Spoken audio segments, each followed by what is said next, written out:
Assalamualaikum warahmatullahi taala wabarakatuh. Yang saya hormati kepada Bu Sopiana Hoirunisa MPD selaku dosen pengampu mata kuliah Strategi Pembelajaran Bahasa Indonesia. Izin perkenalkan, nama saya Farhanul Mubin. Di sini saya akan menjelaskan atau mempresentasikan tentang penggunaan media komputer sebagai media pembelajaran. Nah, pada daftar isi ada latar belakang masalah, rumusan masalah, tujuan penulis.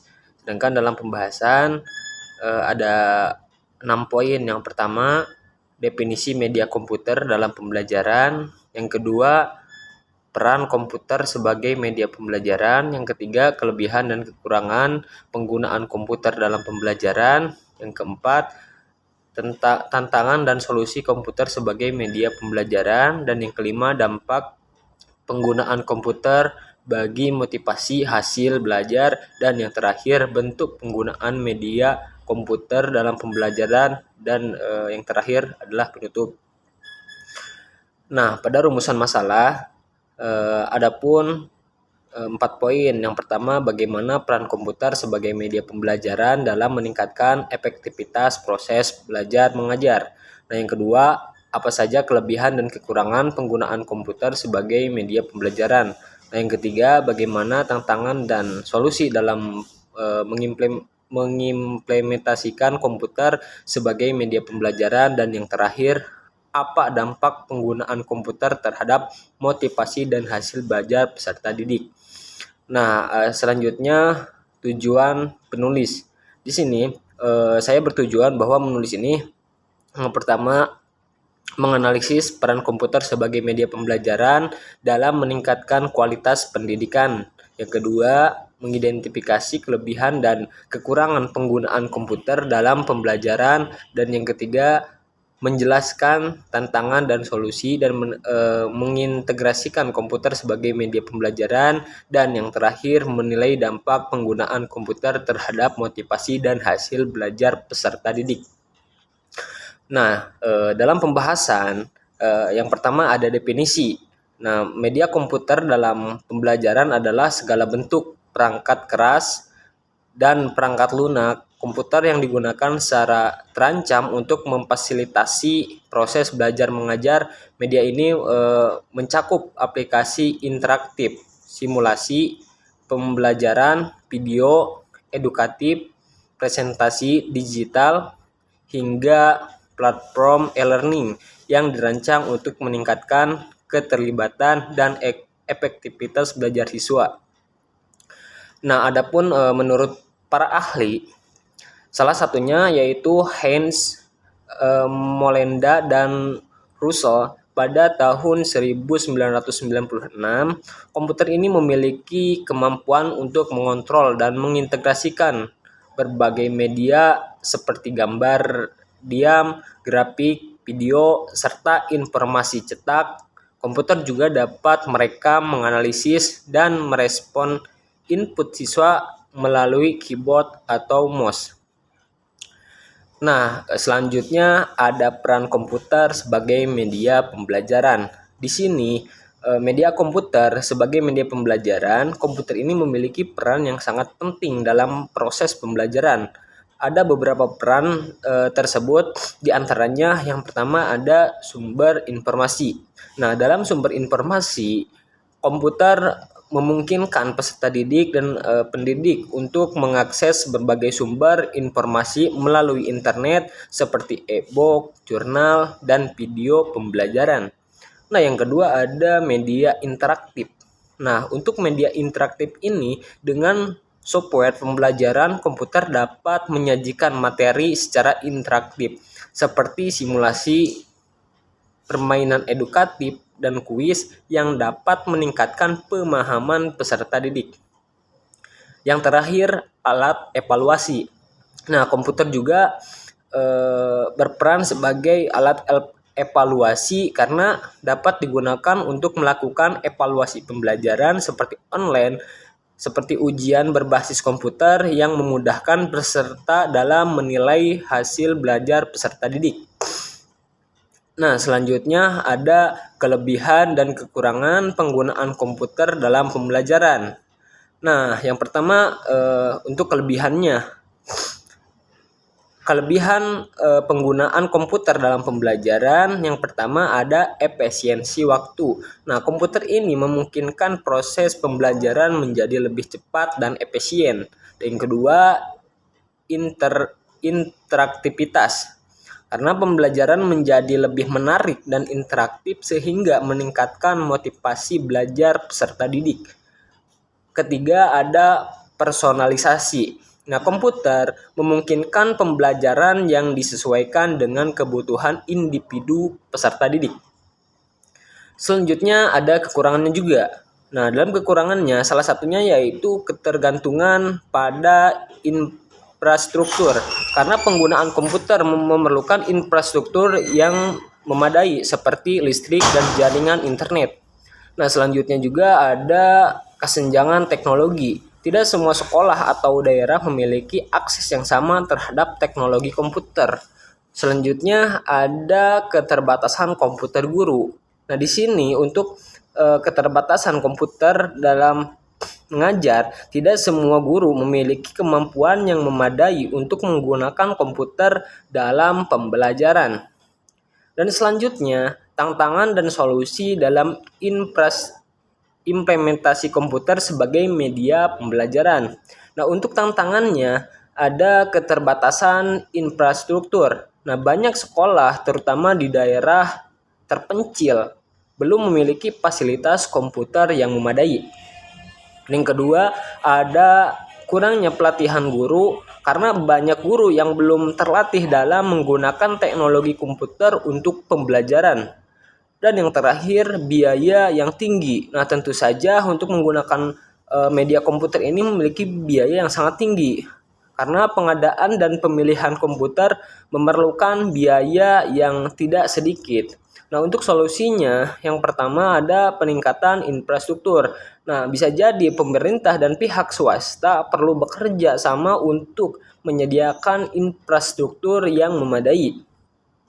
Yang kedua, pelatihan guru. Nah, diperlukan program pelatihan yang berkelanjutan untuk meningkatkan kompetensi guru dalam menggunakan komputer. Dan yang terakhir, pemanfaatan sumber daya yang ada. Nah, sekolah juga dapat memanfaatkan sumber daya yang ada secara optimal, seperti menggunakan komputer secara bergiliran. Nah, selanjutnya ada juga dampak penggunaan komputer terhadap motivasi dan hasil belajar. Di sini, pada poin pertama ada meningkatkan motivasi belajar. Nah, yang pertama ada interaktivitas. Nah, komputer menyediakan alat pembelajaran yang interaktif seperti simulasi, permainan edukatif, dan multimedia yang dapat membantu proses belajar lebih menarik atau menyenangkan. Pada poin kedua ada personalized learning.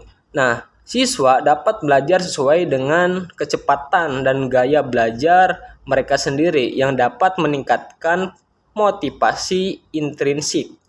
Yang ketiga ada umpan balik cepat. Nah, program komputer sehingga memberikan umpan balik instan yang membantu siswa memahami kesalahan mereka dan memperbaiki diri dengan cepat. Nah, pada poin selanjutnya ada meningkatkan hasil belajar. Nah, untuk meningkatkan hasil belajar, pada poin pertama yaitu akses ke sumber daya yang luas. Nah, internet dan perpustakaan digital memberikan akses ke informasi dan sumber daya yang luas atau memungkinkan siswa untuk memperdalam pemahaman mereka. Pada poin selanjutnya ada keterampilan teknologi. Nah, pada keterampilan teknologi, tentu saja penggunaan komputer membantu siswa mengembangkan keterampilan teknologi yang penting di era digital. Selanjutnya, pembelajaran kolaboratif. Nah, alat seperti forum diskusi online dan proyek kolaboratif dapat meningkatkan pemahaman dan retensi materi. Nah, untuk poin selanjutnya tentang efisiensi dan fleksibilitas. Di Di sini ada 2 poin. Yang pertama, belajar mandiri. Tentu saja siswa dapat belajar kapan saja dan di mana saja, yang meningkatkan fleksibilitas dan kemandirian. Pada poin terakhir, manajemen waktu, karena alat digital membantu siswa mengatur waktu dan tugas mereka dengan lebih efektif. Nah, selain dampak motivasi belajar, ada juga dampak negatif dan dampak positif. Yang pertama, dampak negatif. Tentu saja yang pertama, distraksi. Nah, pengalihan perhatian, akses ke internet dan aplikasi non-edukatif dapat mengalihkan perhatian siswa dari tugas belajar. Terus ada juga kecenderungan teknologi. Terlalu banyak waktu di depan layar dapat menyebabkan kecanduan dan mengurangi waktu untuk aktivitas fisik dan sosial. Poin kedua, ada ketergantungan. Nah, kurangnya keterampilan dasar, ketergantungan pada komputer dapat mengurangi kemampuan siswa dalam keterampilan dasar seperti menulis tangan dan berhitung. Ada juga poin ketiga, yaitu ketidaksetaraan akses. Nah, dalam ketidaksetaraan akses, kesenjangan digital, tidak semua siswa memiliki akses yang sama ke komputer dan internet yang dapat memperlebar kesenjangan pendidikan. Nah, selain dampak negatif, tentu saja ada dampak positif. Di sini terdiri dari 4 poin. Yang pertama, meningkatkan minat dan keterlibatan siswa. Komputer memungkinkan pembelajaran yang lebih interaktif dan visual sehingga siswa lebih tertarik dan aktif dalam proses belajar. Pada poin kedua, memberikan pengalaman belajar yang personal dan fleksibel. Siswa bisa belajar sesuai kecepatan dan gaya mereka sendiri yang membuat mereka lebih nyaman dan termotivasi. Pada poin ketiga, tentu saja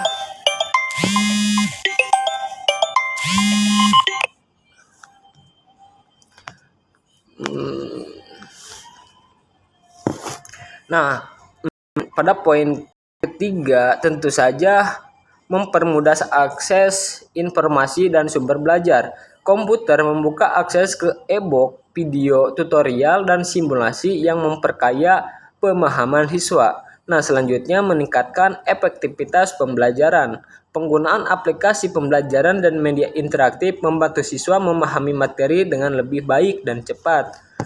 Nah, untuk poin selanjutnya ada bentuk penggunaan media komputer dalam pembelajaran. Nih, apa saja sih bentuk penggunaan media komputer dalam pembelajaran? Tentu saja salah satunya yaitu multimedia presentasi. Nah, biasanya digunakan untuk menjelaskan materi teoritis dan pembelajaran klasikal, menggabungkan teks, video, animasi grafik, dan suara dalam satu kesatuan penyajian.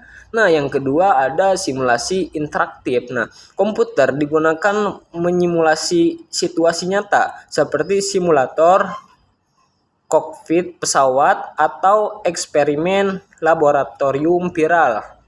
Nah, yang terakhir ada e-learning dan website learning. Nah, komputer terhubung dengan jaringan internet memungkinkan siswa mengakses sumber belajar secara luas dan interaktif. Nah, yang terakhir kesimpulannya, bahwasannya komputer ini telah menjadi media pembelajaran yang sangat efektif dalam meningkatkan kualitas pendidikan dengan kemampuannya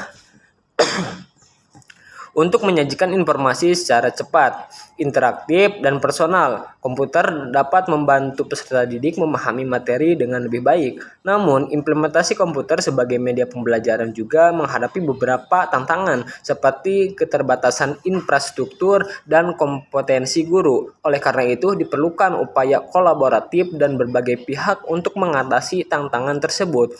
Nah, secara keseluruhan, media komputer merupakan alat bantu pembelajaran yang potensial dan menciptakan pengalaman belajar yang lebih kaya, dinamis, dan berbagai teknologi dengan catatan tetap didampingi oleh strategi pedagogis yang tepat.